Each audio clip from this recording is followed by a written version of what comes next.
Right, we're in shot. And today I'm out with DNA and I'm on the bank with none other than Mr. Carp Fishing / man of many multi-talents. If you go on his Facebook page, he's a guitarist, he's a boxer, he's a rugby league player, he's a motocross rider, and he's also an amazing carp angler and also a videographer. He is none other than Johnny, otherwise known as Vinny Pritchard. Yeah. How are you doing? I'm good, mate. Man of many tasks, many talents then. Which is your favourite out of those lot? Master of none of them. I suppose carp fishing I can always do because I'm getting on a little bit now. How old are you now, mate? I'm 51 now. 51, yeah. Miss my rugby days. Yeah. Miss them a lot. And then the boxing was something that I wished I'd done earlier, if I'm honest. Yeah. Yeah, because I love that as well. You know what it's like when you're in the gym and you're fit, you're in shape, and it's a good feeling, isn't it? You know, and a bit of everything. Like I loved racing the enduro bikes. I was into motorbikes as a young kid because I'm actually a car mechanic by trade. That was what I did my apprenticeship in when I was a kid. So you was a lecturer of that as well, weren't you? So Before you did the DNA stuff. I had my own garage in Hull, which I had for 7 or 8 years, and then after that, I wanted a little bit of a change and I went into teaching. So I did teaching for 10 years. You can probably tell by looking at me. First 6 years of that, loved it. I looked after all the apprentices in Hull on the motor vehicle courses, loved it. And then probably the last few years whereby work became almost unachievable, the amount of work. You know, we had 12 members of staff in our staff room, and then it ended up being 6 with the same amount of students. And you can imagine it was just, I didn't feel I was giving the students quality. So the part of the job that I loved at the start, where I was looking after my boys, I was speaking to the bosses, said boys, there were some female students as well. I was speaking to the bosses, making sure the journey was smooth. And then towards the end of my career as a teacher, I was like, I ain't giving these boys the time they need because I've just got, too much on. So, then... Videographer, yeah. Did you have to teach yourself how to be a videographer, or did you do any kind of... Was you a teacher, you was a teacher of cars, did you do any kind of media work before that? Nothing at all, no. I always had a kind of like passion for photography, but that come from...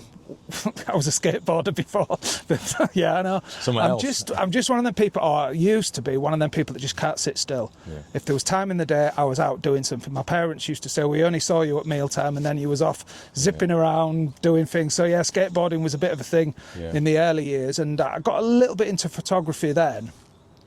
And then for years I didn't do anything with it. And only like my first 3 or 4 years at DNA, I started doing a little bit of vlogging, and as you know yourself, your first vlog is horrific, and then the next one gets. You say mine was horrific? No, where I think everybody, you make the schoolboy errors because we don't know, and then your next one's a little bit better, and then like 3 years down the line, you think actually that's not a bad little film. That I've kind of like, so I had a kind of like a little bit of an understanding. And DNA put a job out there. I was ready to leave teaching. I spoke to my wife, and obviously in this job, it's not a job for everyone because you are away from home quite a lot. Yeah. For me, it's a brilliant job in the sense that when I've got the films on my hard drives, I'm working from home, editing, and I send it to the team at DNA, and we get the films out that way. But obviously I'm away from home a lot, and now for a carp angler, to spend time away from home, that's impacting your personal fishing.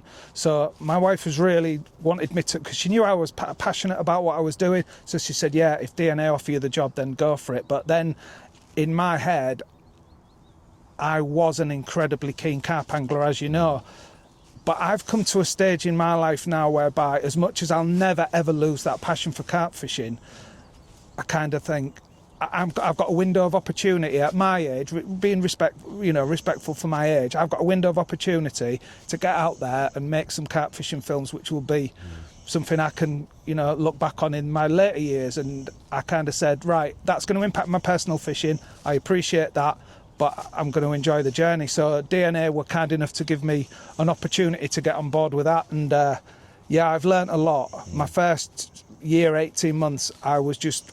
because obviously I'm working with Mozza.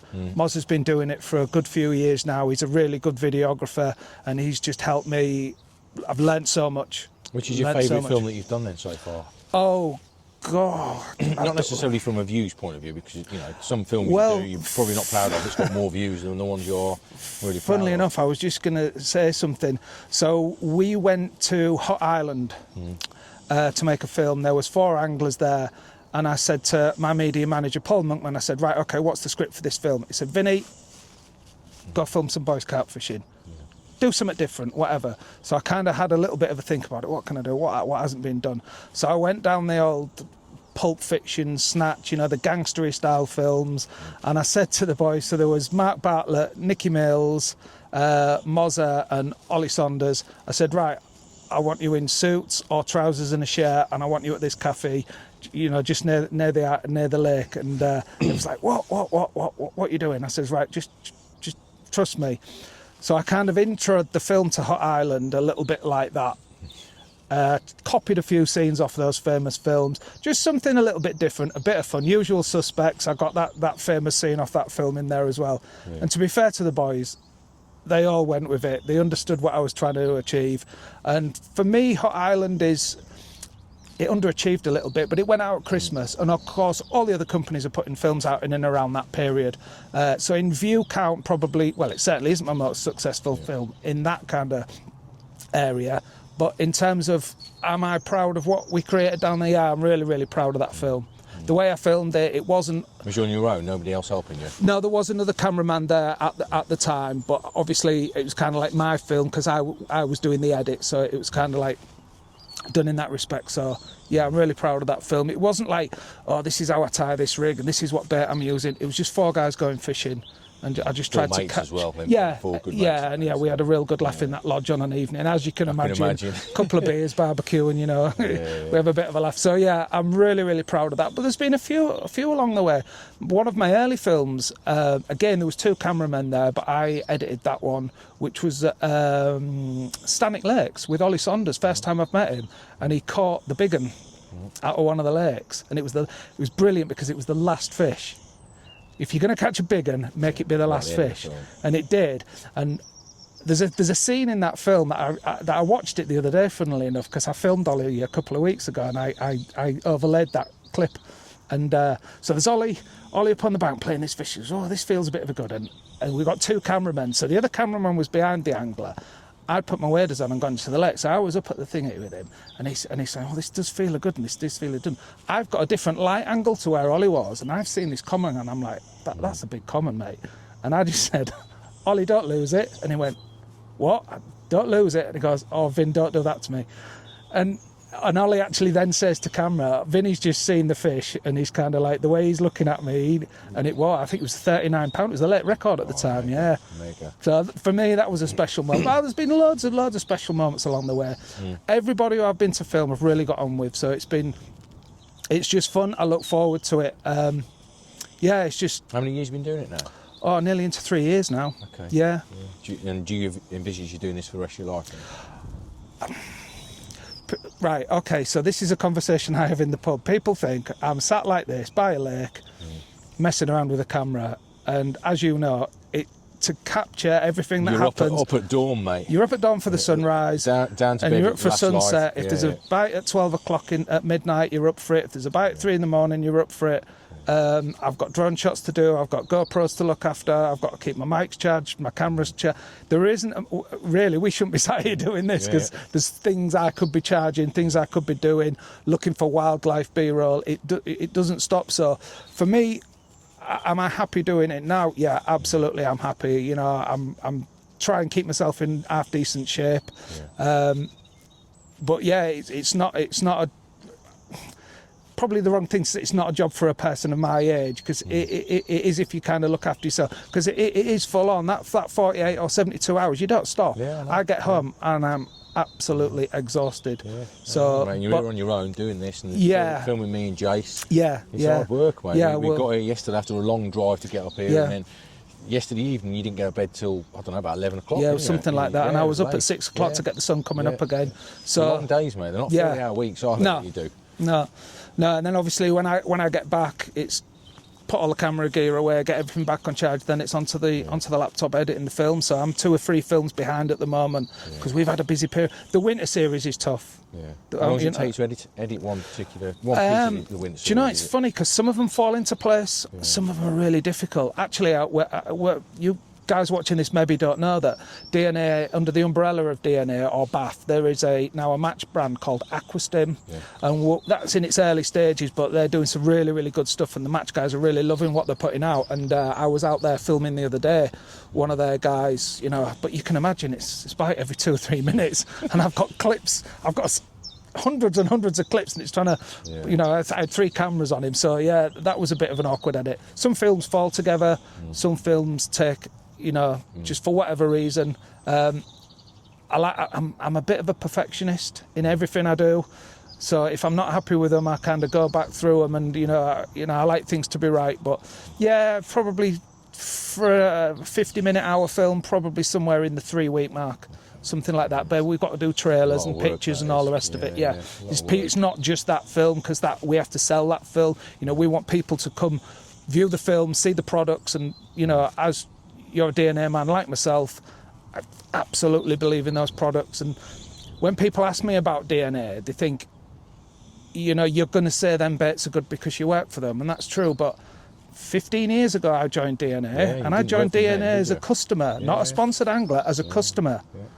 My initial joining of DNA baits, I was paying for the bait like everyone else, and then that led on to what field test, is that a thing now? I don't know, but and then I got a little bit of money off my bait, and then for years and years and years I paid for my baits for probably the first 8 years with them, and then they put me on a monthly deal, and obviously now I've come to work with them. So it's good because I've been with DNA not from the very start, but from in the real early years. Yeah. Now, you've come from an educational background, being a teacher. Yeah. You're also now in what a lot of people would class as the dream job if you're a carp angler. Yeah. How would you advise a young guy coming into the industry who wants to follow the same sort of pathway as yourself? Are the courses for people to do at college and university to do with what you do now, like vlogging and media studies? Yeah, absolutely, media studies. If you... I think what I would say to a young person that wants to get involved in what I now do for a living, the first thing I would say is you're not out fishing. And I think that's really important, because a lot of people think that we're out fishing. Really fortunate today because we've got, Jace has closed the lake down, there's a free swim, I've chucked a couple of rods out, as you know. More often than not, I don't fish. So my personal fishing has taken a bit of a nosedive, but I'd already done that in my head and accepted the fact that was going to happen. In terms of moving forward with a career in this path, certainly get yourself logged onto or enrolled on a college course in media studies. Get out on the bank, look at the films that are out there, and I'm not just talking about my films, because most companies have a media team now. There are some amazing fishing films out there. I'd like to think that 1 or 2 of mine drop into that bracket, but there is a lot of good fishing films out there. Don't just watch the film. Look at how the creator of that film put that film together, and try and look at, see, when I'm watching a TV show or a programme on TV now, I'm looking at how has he done that? What's he doing with the camera there? Why has he got that angle? How is he selling that story to the viewer? And that's what you have to look at. So certainly in your early stages, make sure your fish photography is really good.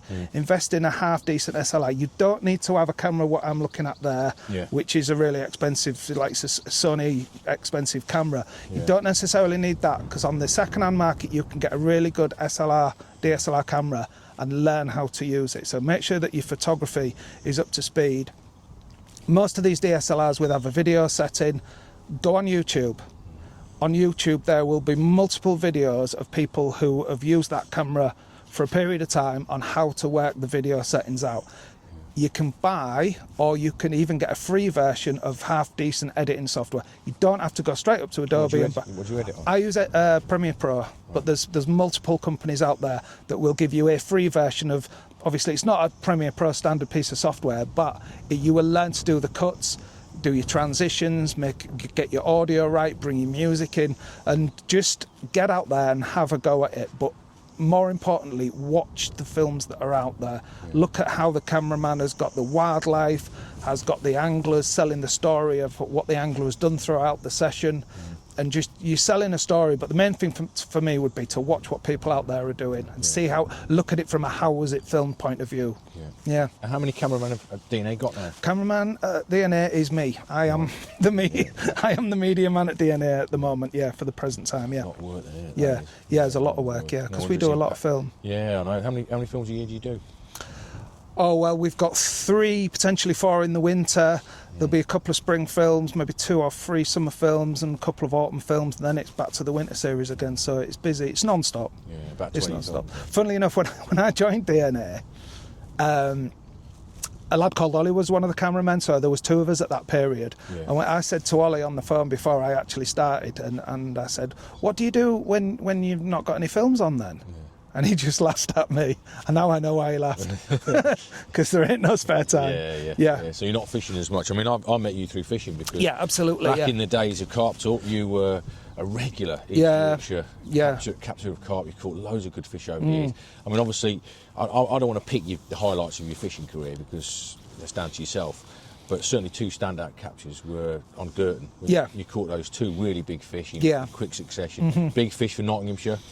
50, how big was Tuitti when you had it? Was it 52? 54.4. 54.4, and then you also caught Measles. 48.12. It's funny how I remember them numbers, isn't it? I don't remember all of them, but I remember them too. 2 amazing fish to catch, mate. So, talk me through the capture of those fish. So right, okay, so They actually landed you the DNA Angler of the Year that year, didn't they? They did, yeah. I'm talking about maybe 15, 20 years ago, I considered myself to be a really passionate, active carp angler. I was full on, 100%, like what they call a lifer, if that's still a term, right? But I kind of like, my home life is really important to me as well, but I still made time to get out there fishing, doing my thing. And I see people like pretty much like yourself in some respects, Si, whereby you are driven to go catch them big fish, and it wasn't a snapshot of your life. You were successfully catching big fish 25, 30 years ago. You're still doing it now, and if the lake's 200 miles there, you'll do it, right? That's never really been me, but I wanted to do it once, just to say I can do it. So I thought, right, where's got a big fish round here that's difficult? And I was at an angling show, funny little story. So I was at the Northern Angling Show, and I hadn't really been to an angling show before, to be honest. It's not that kind of, it's weird. For somebody so into carp fishing, the scene of carp fishing, kind of like, I never really got involved in it. I just kind of did my thing.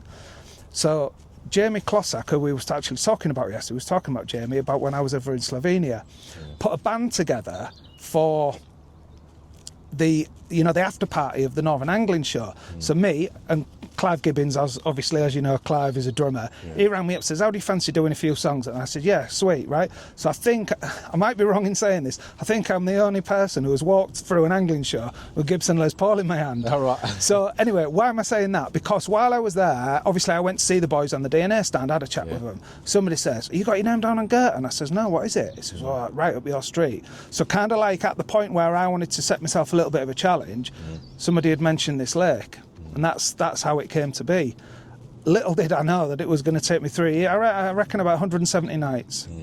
And there's You caught a lot of fish in that time. I remember you getting live bites on camera. Yeah, and I all caught sorts, a few. Caught a few, but there's some long periods without fish. And funnily enough, after I'd had them fish, Bev Clifford messaged me and said, would you do something for Carp World with it? I said, yeah, of course I will, no problem. And one of the bullet points I put into that Carp World piece was, so I caught them fish in the spring, right? There was late April and early May, within 2 weeks of each other, right?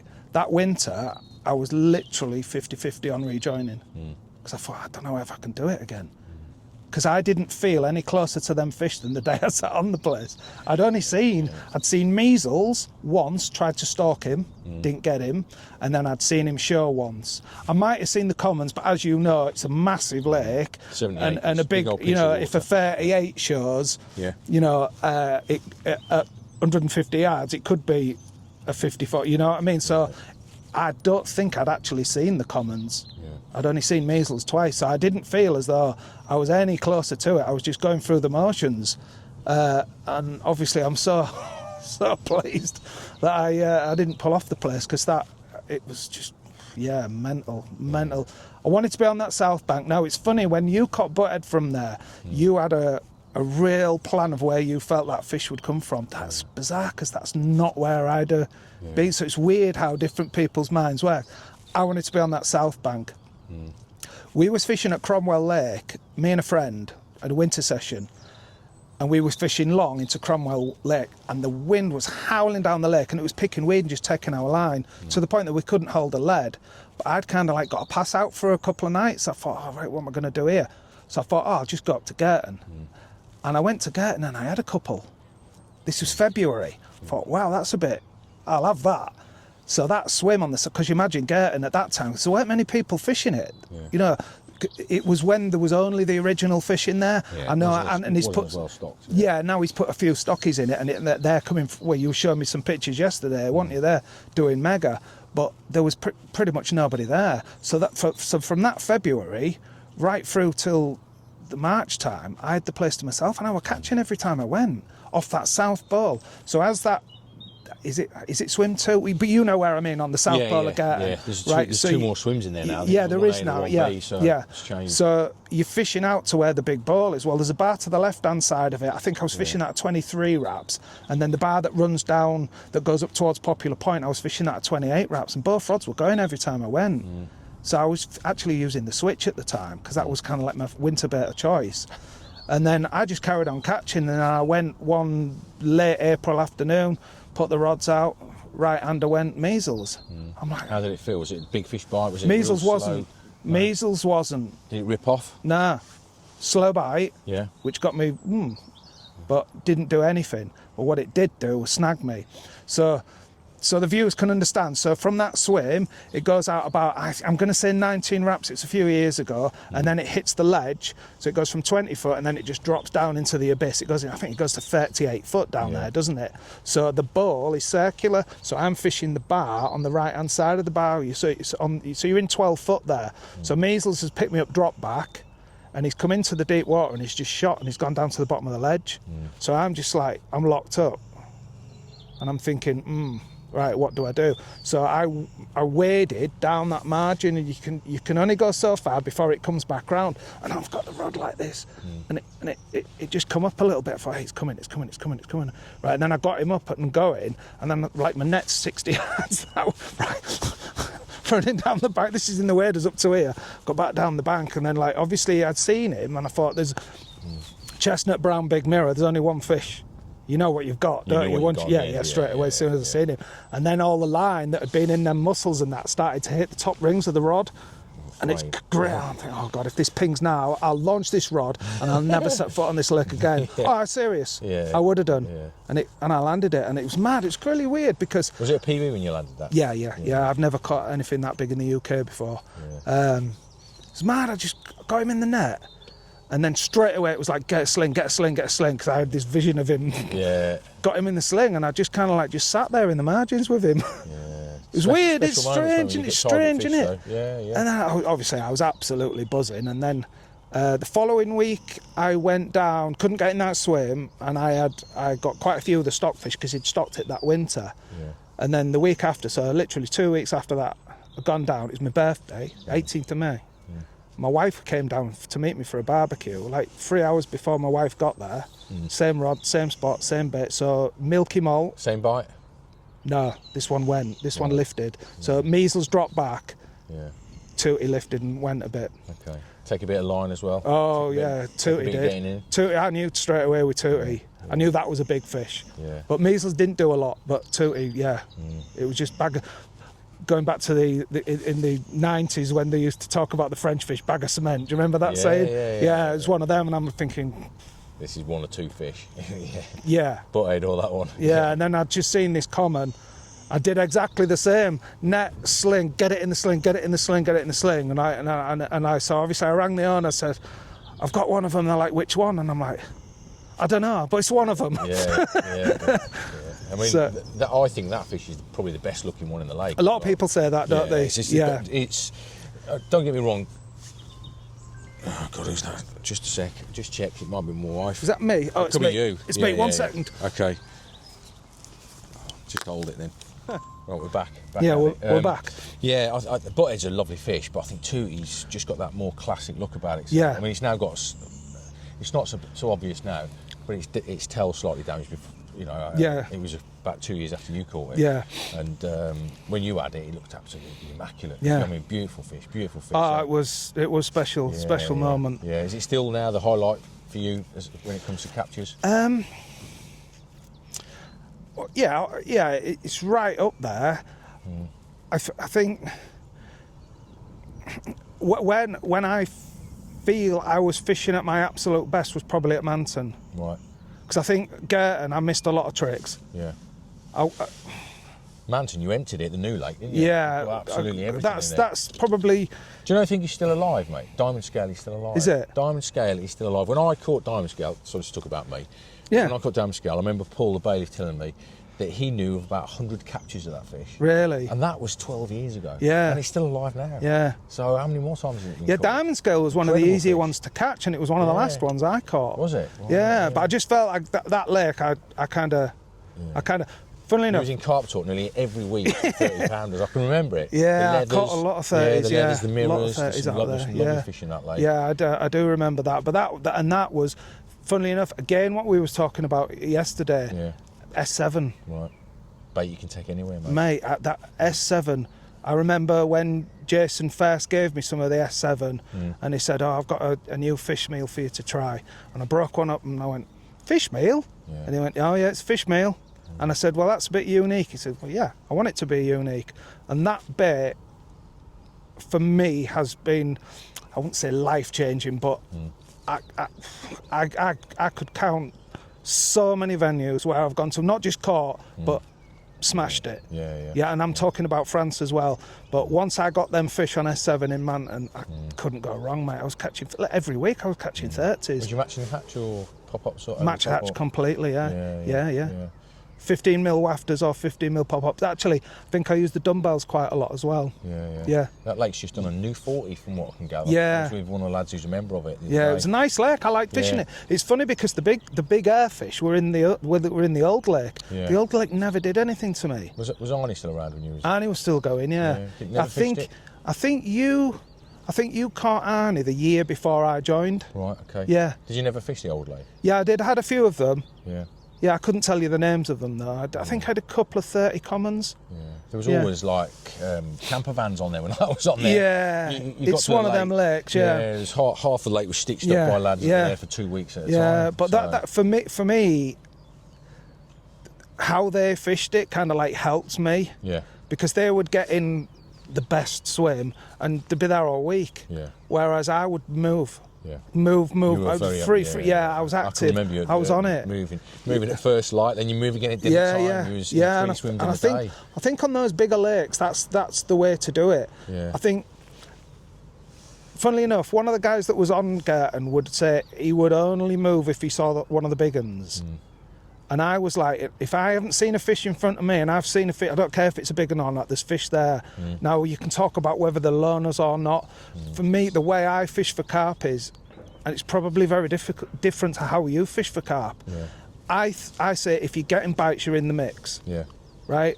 And yeah, if you're catching small fish, fair enough. I'd rather catch a small fish than not at all. And a lot of big fish anglers wouldn't agree with that. But for me, I just love catching carp.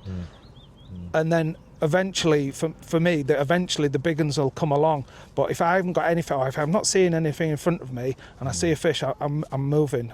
Back then, on those type of lakes, big lakes, I'll move. You know, that's maybe not true for all the lakes I've fished, but certainly on them bigger lakes. Yeah, I think it's about the fish that you're trying to catch, innit? Yeah. Some fish are loners, some aren't. Some are pack fish. You know?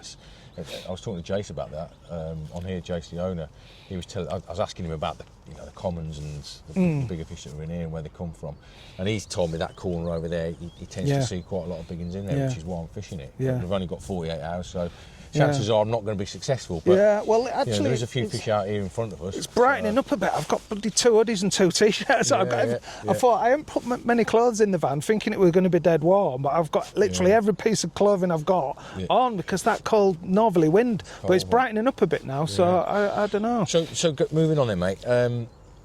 Other lakes, what are you doing at the minute? Have you got any tickets for anywhere? So yeah, I've got a ticket for Langholm. Okay. So I've been on there nearly 4 years now. Yeah. So first year a bit hit and miss. Second year didn't do bad. Third year. Fish you want to catch out there or not? No. Yeah. It's just a lovely lake. Yeah. Okay.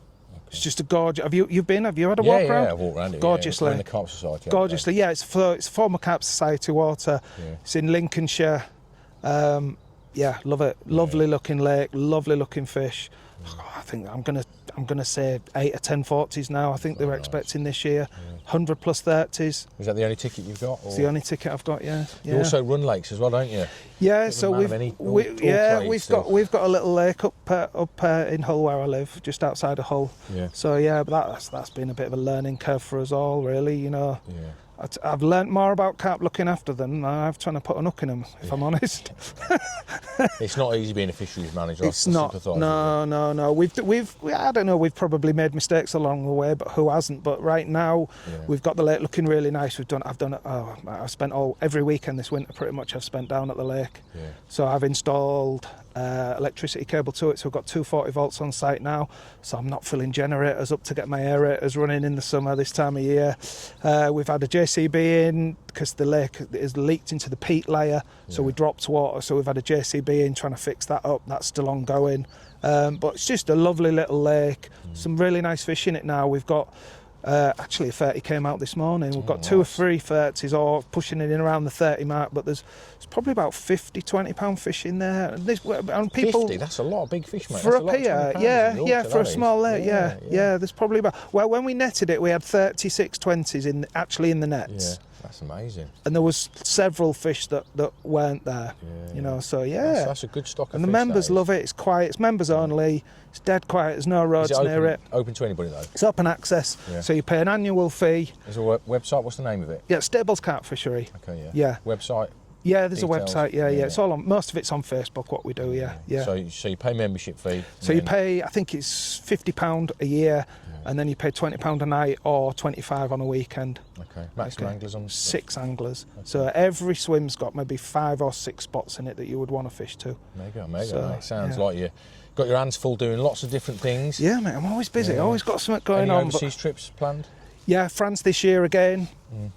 Yeah, going August. So I go with my wife to France now. Yeah. So we go in the van, take a big bivvy, and just like France. France for me 15 years ago was headless chicken. Yeah. Because I was just 40s, 50s. I'm having them. I'm having everything. I was just, and looking back, I wasn't relaxed. Yeah. Did I enjoy it? Well, not as much as I enjoy France now. Yeah. Where are you fishing now then? So somebody who I met in France about 6 or 7 years ago, a lad called Pete Burke. He's a former military man. I won't try and repeat his story because they're far more epic than any of my stories. Decided to change his life a little bit. Had a bit of an incident which he'll tell you about if you ever get the chance to meet him. When I was out in France, actually for Roger Hind from Selby Three Lakes, I was celebrating his birthday. We was on a lake called Le Bot. Pete came down to meet us. He was a friend of Roger's, and I got speaking to this guy, and we just got on really well. He's a former rugby player. He's a military man, like I said. He was in France there. He'd moved to France, and he was looking for some lakes. Well, fast forward a few years, he's now got 2 30-acre plus lakes. I think the first lake's got a mid-60 in it now. Pegasus Lakes, yeah. Mate, he's done it. He's living the dream now. Lot of 40s, a few 50s coming out of them. Fish are getting there now. And then the back lake, that's just doing loads of fish, and they're pushing 40s now in the second lake. So is that where you're going then? That's where we go, mate. Yeah, there's kind of like a group of us that kind of like, for whatever reason, met on the lake, and we all got on. We all had a good time. We had a social in the lodge, probably a bit too much socialing than fishing, if I'm honest. But like, 20 years ago, I'd have been, I ain't having a drink, mate. I'm standing by my rod. £40, £50 here. Whereas now, that's how I remember you on Girton, mate. Yeah. Being a real, really honestly, I fell off a cliff in that respect, but I'm happy. Yeah. So like we at Pegasus last year, mate, I didn't do a lot of fishing, but I loved it. I think his age, you know, obviously we're all different, but as I've got older, I've chilled out as well. I used to be one of those, gotta move, gotta go. And I am very still active now as an angler, but I'm not as desperate to catch. No. Because I've learned over the years, don't know about yourself, that you put all that effort in, you don't really get a great deal back from it. Yeah. Whereas sometimes getting in the right spot, making the right choice to start with, and then following it through. You still kind of got your carp head on. Yeah. But you're tuning it down to that, right, I'm going to do my rods, let's make sure these 100%. Yeah. And then once I know they're 100%, I can have a bit of a relax, and I don't, you know, whereas like my early years fishing in France, I was just a bit possessed. Yeah. You gotta catch, gotta move, gotta do something. Clive used to say to me, I ain't going France with you again. You're just like, I said, yeah, but Clive, you go 5 times a year. Yeah. I go once, I get one shot at them. You know, how often do you get the opportunity to go fish? He's a chilled angler though, isn't he, Clive?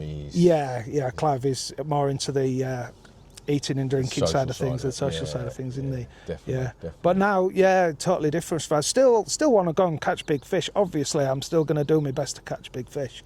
But in particular, last year at Pegasus, it was probably one of the best trips I've had. I had an handful of fish. What did you catch? I think it was really weird. It was one of them weeks where the lake just didn't do anything. It was full. There was quite a few people there.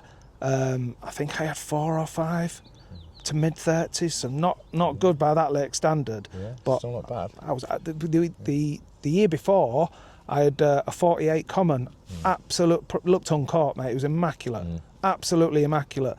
But yeah, that lake, you know, I kept saying to Pete in the early years, long before he opened, when he wasn't actually living on the lake, he was living down the road. I said, mate, them fish will go on, because it's quite deep for that area. Most of them lakes around there are quite shallow lakes, whereas Pete's got 12, 14 foot. I said, mate, they'll do it in there. I said, you're doing it right. And there were moments where he was like, oh, Vin, I don't know. I said, mate, you're doing it right. You know, the fish are in there now. Just feed them, and they'll come on now. Funnily enough, I was looking on my phone this morning. It's done a 50 common this morning to a Dutch angler, so he's getting there. I'm really pleased for him though as well, you know, because he's had a tough time over the last few years. But yeah, he's getting there now. Fisheries that try and do things quickly, it never works out for them. It's always better to do it for the long run. You know, stock small, see them grow. Yeah. You know, a lot of places I've been to, they've put big ones in, and then within a couple of years they're dead. Yeah. You know, so it's always doing it slow. I think for the future is always. Yeah, it's got a real mixture of fish. To be fair, it's looking good. But so nice lakes. Talking about your future, then, mate, you do a lot of vlogging as well on the DNA channel. Yeah. And have we got any more vlogs coming from you? Well, if I'm involved in a film now, it goes out as a DNA film rather than a Vinny vlog, because that's what I used to do, like the Vinny vlog thing. Like that was a few years ago. So anything I do now, filming wise, goes out as a DNA film. So normally, like say for example, I was fishing a few weeks ago with Mozza on Andy Goldsborough's lake. So that'll be going out when I edit it, so when I get time to. So occasionally, like more often than not, I'm filming either one angler like I am today. I know Jason's here, but he's nipped off to work now. Or I'm filming 2 anglers, and I'm not really, in terms of the fishing side, into the film. Occasionally, I'll be in the film. It just depends. Whether you catch or not. That's what normally happens with cameramen. When I'm out with cameraman, if they catch, they're straight in front of the camera. If they blank, you're sat there, you know, just on your own fishing, but you know beyond the scenes there's another 6 rods out. There's been occasions whereby the boys have been struggling and I've managed to fluke one, and it's had to go in the film. It's always needed, especially on a big lake like this. You know, I'm down here filming, you know, you're filming me, and it's like, well, I've 3 rods on 15 acres. Yeah, I know. Yeah, I need other people catching. I need other people fishing, because it makes the job easier. And I've got to say this in case the DNA guys are watching. Vin didn't want to put his rods out. He didn't. I've made him. I've asked him to put the rods out. I wasn't really too. He wasn't bothered at all. He's very conscious about doing it, but it makes the job of making a film a lot easier, because I'm down that end of the lake, and as soon as you caught one, I caught one straight away. The fish are moving. and you need other lines out to try and work out what's going on. Sometimes they like Moz and Bart sometimes use my rods to keep fish in their area. I don't mind. It doesn't, like a few years ago I wouldn't be able to do this job. I wouldn't be able to do this job. If I see 40-pound fish, I'm like, I'm having it, mate. I'm mine. But whereas now I'm not. I've caught a lot of fish, been doing it a lot of years. Exactly. You've caught fish all your life, mate. 89, 90 I started doing this. Exactly. And there's nothing you haven't seen, there's nothing you've not caught. So, there's a few I haven't caught, but I've had my fair share. You know what I'm trying to say? When you're younger and you're first into carp and you want to catch everything, but as you get older, you become a little bit more specific. If you was on a lake that you wanted... There was an amazing stock of fish, and that's not to say that there isn't here, because there are some amazing fish in this lake. There's some beauties in here, some mega fish in it.